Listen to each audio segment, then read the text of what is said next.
에베소서 1장 17절. 사도 바울의 기도, 에베소 교회를 위한 사도 바울의 기도. 1장 17절이 이제 하나님을 알게 해달라라는 기도였죠. 하나님을 알게 해달라.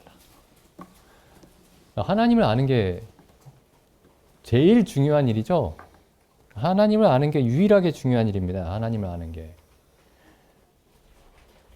근데 이제 여기 이 하나님을 아는 어떻게 알게 되느냐 하면은 이제 아까도 같이 살펴봤지만은 하나님이 우리에게 베푸신 능력을 알므로써예요. 이 19절에 하나님이 우리에게 베푸신 능력을 알므로써. 좀 다시 써볼게요. 하나님을 알게 하시고, 하나님을 알게 해달라. 그의 부르심의 소망을 알게 해달라. 하나님의 부르심의 소망. 그 다음에 세 번째가 그의 기업의 영광. 앞에 성도 안에서 쓸게요. 성도 안에서 그 기업의 영광. 그가 하나님이에요. 하나님의 기업. 그 기업의 영광. 네 번째가 그의 힘의 강력으로 역사하심을 따라 믿는 우리에게 베푸신 능력의 지극히 크심.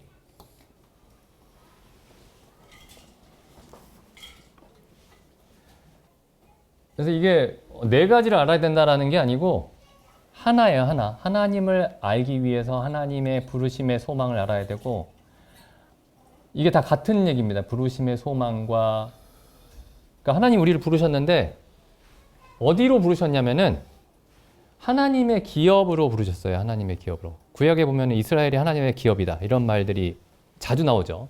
하나님의 기업. 하나님, 그 기업이라는 말이 소유라는 말이죠. 소유. 원래 만물이 다 하나님의 소유인데 하나님이 특별히 자기 백성을 기업으로 삼으셨어요. 이게 내 기업이다. 여기 보면 좀 특이한 표현이 있는데, 여기 1장 11절에 보시면, 1장 11절에 보시면은 모든 일을 그 마음의 원대로 역사하시는 자의 뜻을 따라 우리가 예정을 입어 그 안에서 기업이 되었으니, 우리가 기업이 되었죠. 우리가 기업이 되었습니다. 하나님의 기업이 된 거죠. 그죠? 하나님의 기업. 이방인인 우리가 하나님의 기업이 됐어요. 원래는 이스라엘 백성만 하나님의 기업이었는데 이방인인 우리가 하나님의 기업이 되었고, 근데 14절에 보면 또 이런 표현이 있어요. 이는 우리의 기업의 보증이 되사. 그래서 하나님의 기업이 우리의 기업이 됐죠. 하나님의 기업이 우리의 기업이 됐죠.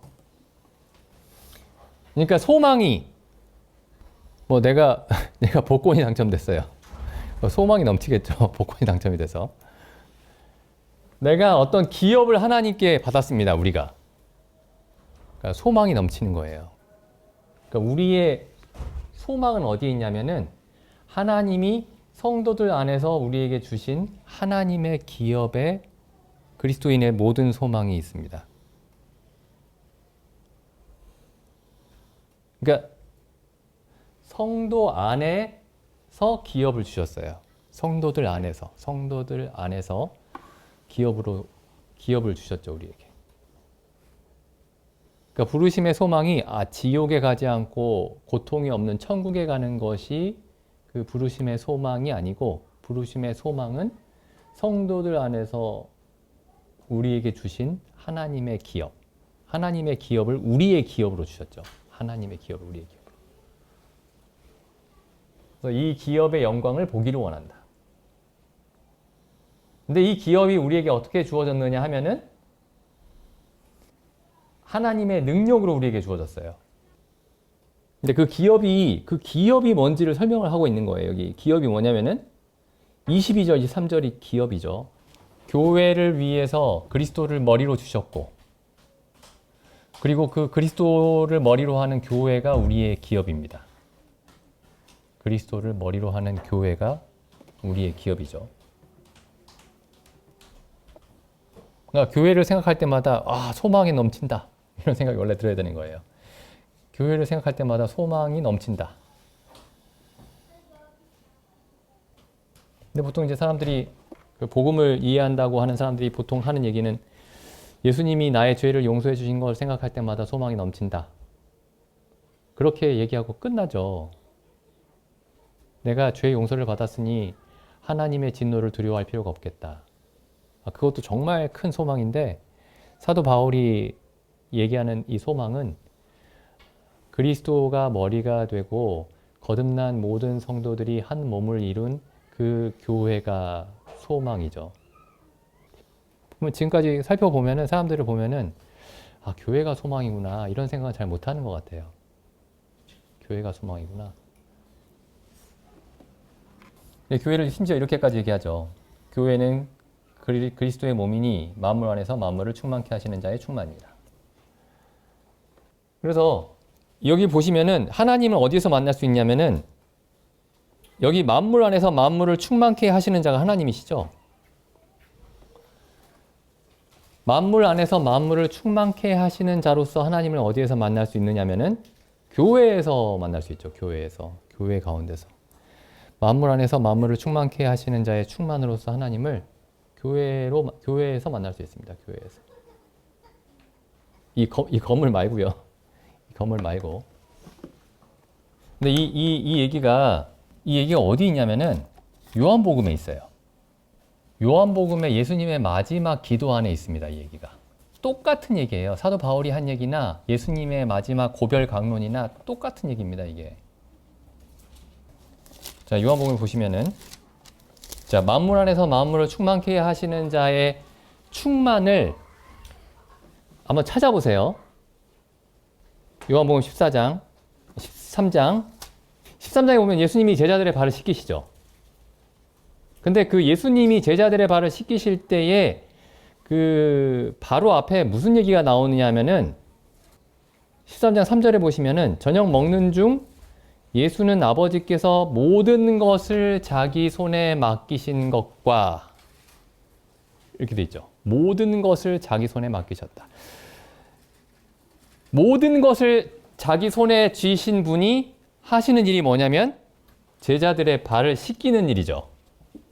자, 그럼 여기서 우리가 뭘 볼 수 있느냐? 지금 이 사건에서 예수님이 제자들의 발을 씻기는 사건에서 만물 안에서 만물을 충만케 하시는 자가 하나님이신데 그 하나님의 모든 것을 받으신 예수님이 제자들의 발을 씻기고 계시죠.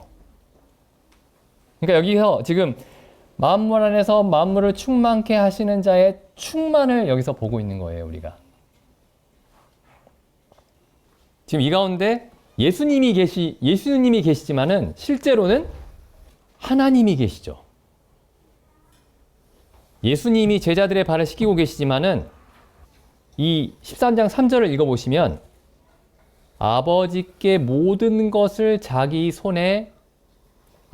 모든 것을 자기 손에 맡기신 예수님이 제자들의 발을 씻기고 있습니다. 그럼 여기 지금 있는 분이 예수님인데 자세히 보면 하나님 아버지가 계시죠. 그럼 사도 바울이 그 에베소서에서 하나님을 알게 하시고 저들이 하나님을 알게 해주십시오 라고 했을 때에 어떻게 해서 하나님을 알 수 있느냐? 여기서는 지금 제자들이 하나님을 보고 있었던 거예요, 여기서.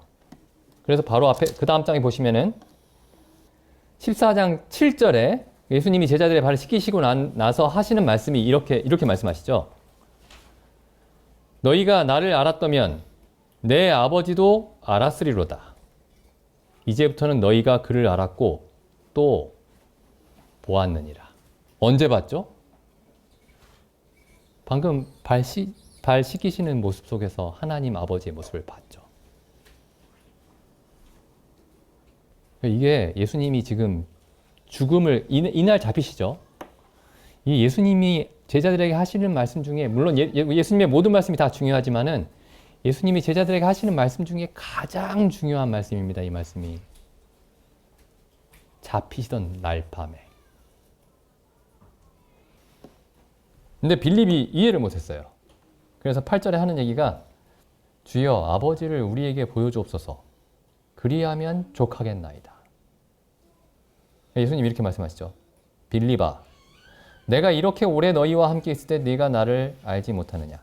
나를 본 자는 아버지를 보았거늘. 지금 아버지가 뭐하고 계시냐면은 예수님 안에 계셔서 제자들의 발을 씻기고 계시죠. 그럼 예수님이 떠나고 나면 어떻게 되죠? 예수님이 떠나버리면 끝입니다. 끝. 그러니까 하나님 아버지께서 친히 우리의 발을 씻겨주지 않으시면 아무에게도 소망이 없어요. 근데 예수님이 뭐라고 말씀하시느냐면은 14장 16절에 내가 아버지께 구하겠으니 그가 또 다른 보혜사를 너희에게 주사 영원토록 너희와 함께 있게 하실 것이다. 그리고 이제 성령을 보내주신다고 말씀하셨죠. 성령을 보내주시고 그 다음에 여기 이 논리를 잘 보셔야 돼요. 16절에 또 다른 보혜사를 보내주시겠다. 또 다른 보혜사. 그 다음에 18절에 보면 뭐라고 돼 있죠? 내가 돌아오겠다. 그 19절에 뭐라고 돼 있죠? 너희는 나를 볼 것이다. 이걸 예수님이 부활할 것에 대해서 말씀하신 것이다라고 생각할 수가 있는데 그런 게 아니에요. 성령에 대해서 말씀하시는 겁니다, 지금. 너희는 나를 볼 것이다. 그 다음에 19절, 그 다음에 21절에는 나의 계명을 가지고 지키는 자라야 나를 사랑하는 자니, 여기 나의 계명이 13장 34절에 내가 너희를 사랑한 것처럼 너희도 서로 사랑하라는 거죠. 내가 너희 발을 씻긴 것처럼 너희도 서로 발을 씻기라 이죠. 그러니까 그 계명을 가지고 지키는 자라야 나를 사랑하는 자니, 나를 사랑하는 자는 내 아버지께 사랑을 받을 것이요 나도 그를 사랑하여 나를 나타내겠다. 나를 나타내겠다. 그 다음에 여기까지가 한 덩어리고 22절 가룟유다에 다닌 유다가 가로되 주여 어찌하여 자기를 우리에게는 나타내시고 세상에게는 아니하려 하시나이까. 예수께서 대답하여 가라사대 사람이 나를 사랑하면 내 말을 지키리니 내 아버지께서 저를 사랑하실 것이요 우리가, 여기 우리는 아버지와 아들이죠. 우리가 저에게 와서 거처를 함께 하리라. 그러면 여기 23절에 아버지가 오시겠다. 하나님 아버지가. 그럼 예수님의 제자들의 발을 씻기시고 마지막으로 씻기시고 떠나시면은 예수님이 떠나시고 하나님도 떠나시는 게 아니고 성령이 다시 오시면서 성령을 통해서 그리스도가 돌아오시고 그리스도 안에서 아버지께서 오시는 거죠. 지금 요한복음 13장부터 17장까지가 만물 안에서 만물을 충만케 하시는 자의 충만인 교회를 보여주고 있는 겁니다. 그러니까 이걸 예수님이 부활해서 다시 돌아오겠다라고 이해하면 안 되는 게, 그럼 예수님이 부활해서 다시 돌아온 다음에 어떻게 하시죠? 40일 만에 떠나시죠? 부활하셔서 돌아오신 다음에 40일 동안 제자들과 같이 있다가 떠나버리세요. 그럼 이거 18, 19, 20, 21절은 40일 동안만 유효하죠. 제자들에게만. 그 12제자들, 아니 그때 당시에 남아있던 제자들. 근데 그게 아니고 이게 지금 우리에게도 유효한 이유가 뭐냐면은 이게 예수님이 부활해서 예수님이 그 육체로서 제자들에게 돌아오겠다라는 말씀이 아니고 성령을 통해서 그리스도가 나타나실 것이고 그리스도 안에서 아버지께서 오실 것이다. 이렇게 말씀하고 있는 거예요. 여기도 보시면 14장 여기도 사람들이 많이 한 가지 의미만 알고 있어요. 두 가지 의미가 있는데 14장 1절 읽어보면 너희는 마음에 근심하지 말라. 하나님을 믿으니 또 나를 믿으라. 내 아버지 집에 거할 곳이 많도다. 그렇지 않으면 너에게 일렀으리라. 내가 너희를 위하여 처소를 예비하러 가노니 가서 너희를 위하여 처소를 예비하면 내가 다시 와서, 예수님 다시 오신다고 돼 있죠. 내가 다시 와서 너희를 내게로 영접하여 나 있는 곳에 너희도 있게 하리라. 그럼 내가 다시 오겠다. 이게 무슨 말씀이죠? 예수님의 재림. 보통 예수님의 재림이라고 얘기를 해요. 예수님이 그 요한계시록에 나오는 예수님의 재림. 근데 여기 보시면은 14장 18절 내가 돌아오겠다. 14장 3절 내가 다시 오겠다. 그 예수님의 재림이 아니라는 말씀이 아니고 예수님의 재림도 포함이 되는데 그보다 먼저 성령을 통해서 우리 안에 오시겠다라는 말씀인 거죠. 그래서 가서 너희를 위하여 처소를 예비하면 내가 다시 와서 너희를 내게로 영접하여 나 있는 곳에 너희를 있게 하리라. 예수님이 있는 곳에 우리가 어떻게 있죠? 예수님이 계시는 곳은 어디죠? 예수님이 가시는 곳은 어디죠? 4절. 내가 가는 곳에 그 길을 너희가 알리라. 예수님 어디 가십니까? 도마가 물어봅니다. 5절에 도마가 가로되 주여 어디로 가시는지 우리가 알지 못하는데 거기로 가는 길은 도대체 어떻게 알겠습니까? 예수님 어디로 가시는지도 모르겠는데 거기는 거기 가는 길은 또 어디예요? 그러니까 7절에 예수님 이렇게 말씀 6절에 예수께서 가라사대 내가 곧 길이요 진리요 생명이니 먼저 길에 대해서 말씀하시죠. 내가 곧 길이요 진리요 생명이니 나로 말미암지 않고는 아버지께로 올 자가 없느니라. 그럼 예수님을 통해서 아버지께로 우리가 간다라는 거죠. 그리고 예수님이 계신 곳에 우리도 있게 된다라는 거죠. 근데 어떻게 해서 우리가 아버지께로 가죠? 물론 예수님이 재림하실 때 우리가 아버지께로 갈 겁니다.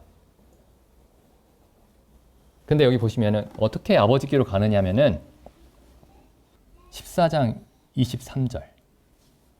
아버지께서 우리에게 오심으로써 우리가 예수님이 계신 곳에 우리도 같이 있는 거죠.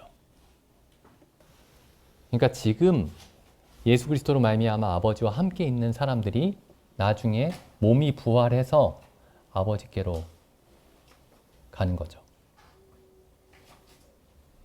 에베소서에 있는 말을 그대로 사용하면은 우리가 그리스도와 함께 살리심을 받아서 그리스도와 함께 하나님 우편에 안침받았다 이렇게 돼 있죠. 하늘에. 그러니까 지금 그리스도와 함께 하늘에 안침받은 사람들이 나중에 예수님이 재림하실 때에 몸이 부활하여 하나님 우편에 앉게 되는 거죠. 그래서 여기 보시면은 13장에 보시면 이렇게 되어 있습니다. 13장에 보시면 예수님이 제자들의 발을 씻기시면서 결국 이렇게 말씀하세요. 13장 20절에 내가 진실로 진실로 너희에게 이르노니 나의 보낸 자를 영접하는 자는 나를 영접하는 것이요 나를 영접하는 자는 나를 보내신 이를 영접하는 것이니라. 그럼 어떻게 되죠, 이게? 우리가 아버지께로 어떻게 가는지, 아버지께로 어떻게 가냐면은 내가 보낸 자를 영접하는 자는 그러니까 형제 자매죠. 형제 자매를 영접하는 자는 누구를 영접하는 것이 되냐면은 그러니까 성도를 영접하는 자는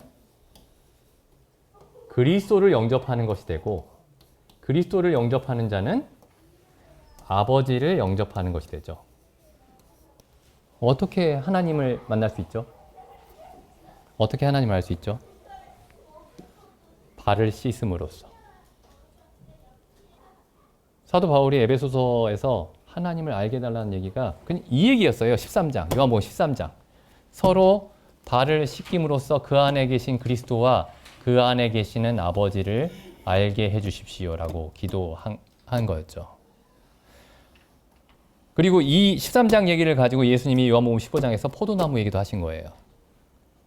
가지가 포도나무에 붙어 있어야 과실을 맺고 풍성이 맺는다.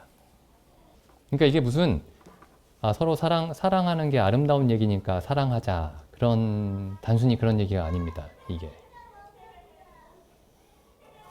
이게 없으면 그냥 아무것도 없는 거예요. 그래서 여기 에베소서 다시 가보시면은 에베소서 뒤에 보시면 사도 바울이 이렇게 기도를 해요. 에베소서 3장 14절에 기도를 이렇게 하죠. 이러함으로 내가 하늘과 땅에 있는 각 족속에게 이름을 주신 아버지 앞에 무릎을 꿇고 비노니. 이름을 주셨다라는 얘기는 주인이란 뜻이에요. 주인. 이름을 붙였다라는 건 주인이란 뜻입니다. 그러니까 만물의 주인이신 아버지께 무릎을 꿇고 비노니 그 영광의 풍성을 따라 그의 성령으로 말미암아 너희 속사람을 능력으로 강건하게 하시며. 그러니까 맨 처음에 성령 얘기가 나오죠. 성령으로 말미암아 너희 속사람을 능력으로 강건하게 하옵시며 이게 성령 얘기가 나오고 그 다음에 속 사람이 성령으로 강건하게 되면 어떤 일이 벌어지죠? 17절. 믿음으로 말미암아 그리스도가 우리 마음에 계시죠. 성령으로 말미암아 뭐가 나타나느냐면은 성령이 하시는 일은 뭐냐면 그리스도를 아까도 나왔지만 그리스도를 나타내는 일이 성령이 하시는 일이에요. 갑자기 막 방언을 하게 하거나 막 그런 게 아니고 성령이 하시는 일의 가장 근본적인 일은 그리스도가 나타나게 하는 거. 그러니까 어떤 사람이 성령 받았다고 해서 막 귀신을 쫓고 병을 고치고 막 별거 다 하는데 그리스도가 마음에 나타나지 않으면 그게 성령이 아닙니다. 그게. 그리스도가 너희 마음에 계시고 그리스도가 너희 마음에 계세요. 그리스도가 우리 마음에 계신다는 게 무슨 뜻이죠? 아까 요한복음 13장 보시면 그리스도처럼 성도들의 발을 씻는다는 얘기가 되겠죠. 그리스도의 마음을 갖는다는 뜻이 되겠죠. 그리스도가 너희 마음에 계시게 하옵시고가 그리스도의 마음을 갖는다 라는 말이 되겠죠. 그러니까 성령이 우리 안에 계시면 갑자기 성경 지식이 막 폭발하거나 막 그런 게 아니고 성령이 우리 안에 계시면 그리스도가 우리 마음에 계시게 됩니다. 어떤 모습으로? 그 요한복음 13장에 나와 있는 모습으로. 그죠? 그 다음에 계속 읽어보겠습니다. 그러면 어떻게 되느냐? 너희가 사랑 가운데서 뿌리가 박히고 터가 굳어지게 되죠. 그리고 18절 능히 모든 성도와 함께 지식에 넘치는 그리스도의 사랑을 안다. 그럼 그리스도의 사랑은 어떻게 알 수 있느냐? 개인적인 성경 공부를 통해서 알 수 있는 게 아니고 물론 개인적인 성경 공부도 열심히 해야 되겠지만은 성경도 열심히 읽어야 되겠지만은 모든 성도와 함께 알 수 있다. 그 다음에 19절 그리스도의 사랑을 알죠. 그리스도의 사랑을. 왜냐하면 그리스도의 마음을 가진 사람들이 그리스도처럼 서로 발을 씻길 테니까요. 그게 그리스도의 사랑을 알게 되죠. 모든 성도와 함께. 지식에 넘치는 그리스도의 사랑을 알아. 그 다음에 19절에 그 넓이와 높이와 깊이가 어떠함을 깨달아 하나님의 모든 충만하신 것으로 너희에게 충만하게 하시기를 구하노라. 그래서 하나님이 나타나시죠. 하나님의 충만. 그러니까 에베소서에서 사도 바울이 지금 설명하고 있는 그리스도의 몸된 교회의 얘기는 요한복음 13장에서 예수님이 그 보여주셨던 발을 씻기는 그 모습을 다시 설명하고 있는 것일 뿐입니다. 그게. 근데 이렇게 설명하고 나서 사도 바울이 하는 얘기가 뭐냐면 4장 1절에 그러므로 이제 결론이에요. 여기까지 설명을 나서 그러므로 주 안에서 갇힌 지금 감옥에 갇혀 있죠. 사도 바울이. 그러므로 주 안에서 갇힌 내가 너희를 권하노니 너희가 부르심을 입은 부름에 합당하게 행하여 어떻게 부르셨냐면은 이런 상황 가운데로 부르신 거예요. 이게 그리스도께서 하나님이 우리에게 주시는 기업이죠. 기업. 이 기업 안으로 부르신 겁니다. 기업 안으로. 너희가 부르심을 입은 부름에 합당하게 행하여 그럼 이 부름에 합당하게 행하는 게 어떤 거냐 구체적으로 가장 먼저 나오는 게 뭐냐면 모든 겸손. 겸손은 예수님이 겉옷을 벗고 제자들의 발을 씻기시는 그 모습에서 나타났죠. 그러니까 자기를 아무것도 아닌 것으로 여기는 모습에서 나타났죠. 모든 겸손과 온유로 하고 겸손, 온유, 오래 참음, 사랑, 서로 용납함, 평안에 매는 줄로 성령이 하나 되게 하신 것을 힘써 지키라. 그래서 나중에 그 에베소서 읽으실 때 요한복음이랑 요한복음의 특별히 그 마지막 부분 13장에서 17장이랑 에베소서를 같이 이렇게 두고 보시면은 서로가 서로를 설명해 줍니다. 에베소서도 그 요한복음의 고백 강론을 설명해 주시고 요한복음의 고별강론도 에베소서의 의미를 설명해 주시고, 이게 하나님의 그 목적이죠. 그 요한복음 1장 보겠습니다. 1장. 요한복음 1장 14절. 말씀이 육신이 되어 우리 가운데 거하심에 우리가 그 영광을 보니 아버지의 독생자의 영광이요 은혜와 진리가 충만하더라. 이 충만하다라는 말이 아까 에베소서에서는 만물 안에서 만물을 충만케 하시는 자의 충만이니라. 그렇게 되어 있었죠. 그럼 사도 요한이 지금 이 1장 14절 말씀을 할 때 무엇을 머릿속에 떠올리고 있었을까요? 어떤 장면을? 물론 예수님의 생애 전체를 떠올렸을 수 있겠지만은 세례를 받으실 때부터 막 그 바리새인과 서기관들에게 독사의 자식들아 막 이렇게 외치실 때에도 물론 떠올렸겠지만 이 말을 잘 보시면은 은혜와 진리가 충만했다. 이렇게 표현하고 있죠. 은혜와 진리가 충만했다. 그 다음 뭐라고 얘기하고 있죠? 지금 여기가 그러니까 예수님이 세상 가운데 있을 때를 생각하면서 세상에서도 복음을 전하셨죠. 그리고 제자들 가운데서도 그 하나님에 대해서 가르치셨죠. 물론 이 둘 다라고 이해할 수 있는데 여기 이 14절부터 쭉 읽어보시면은 제자들과만 함께 있을 때를 주로 머릿속에 떠올리면서 이 말을 하고 있는 겁니다. 그러니까 요한복음 13장부터의 상황이에요. 그걸 어떻게 알 수 있느냐 하면은 16절에 우리가 다 그의 충만한 데서 받으니 은혜 위에 은혜로라. 이렇게 말할 수 있는 사람들은 서기관과 바리새인들이 아니에요. 예수님을 정말 알았던 제자들만 이렇게 말할 수 있는 겁니다. 우리가 다 그의 충만한 데서 받으니 은혜 위에 은혜로라. 그 다음에 18절 본래 하나님을 본 사람이 없으되 아버지 품속에 있는 독생하신 하나님이 나타내셨느니라. 그리고 사도 바울이 에베소서에서 하나님을 알게 해주십시오 라고 했을 때에 그 답이 어디 있느냐면은 여기 있죠. 1장 18절. 사도 요한이 사도들이 어떻게 해서 하나님을 봤느냐, 본래 하나님을 본 사람이 없는데 어떻게 해서 하나님을 봤느냐, 요한복음 13장에서 봤습니다. 아버지께 모든 것을 받으신 예수님이 겉옷을 벗고 제자들의 발을 씻기실 때에 본래 하나님을 본 사람이 없으되 아버지 품속에 있는 독생하신 하나님이 그 아버지를 나타내셨고 우리가 다 그의 충만한 데서 받으니 은혜 위에 은혜로라 라고 고백할 수 있었고 14절에 말씀이 육신이 되어 우리 가운데 거하시며 우리가 그 영광을 보니 아버지의 독생자의 영광이요 은혜와 진리가 충만하더라.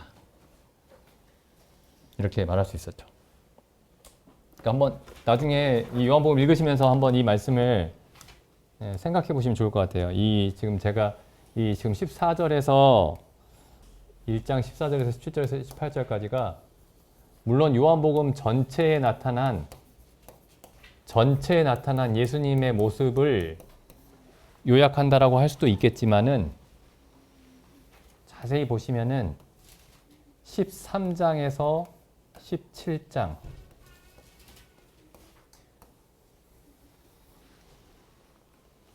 의 모습을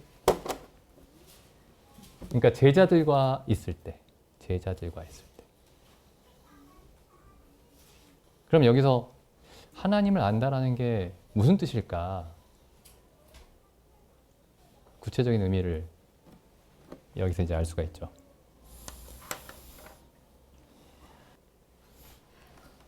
기도하고 마치겠습니다.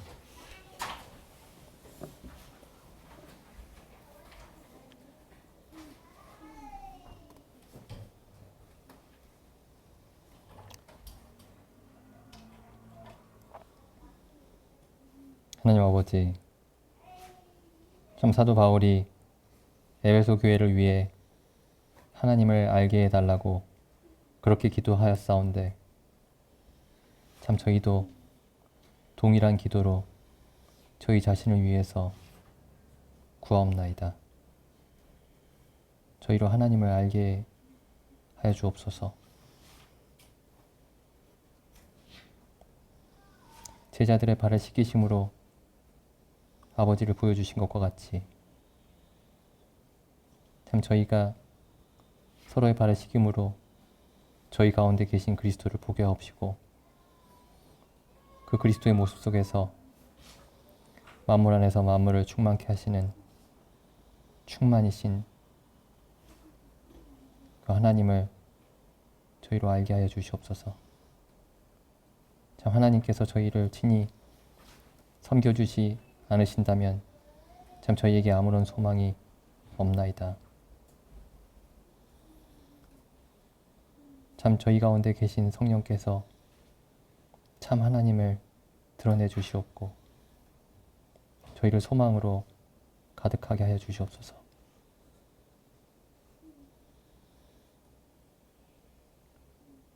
참 하나님을 알지 못하면 저희에게 아무런 소망이 없사오니 참 하나님을 저희에게 보여주시기를 원하옵나이다. 우리 주 예수님의 이름으로 기도드립니다. 아멘.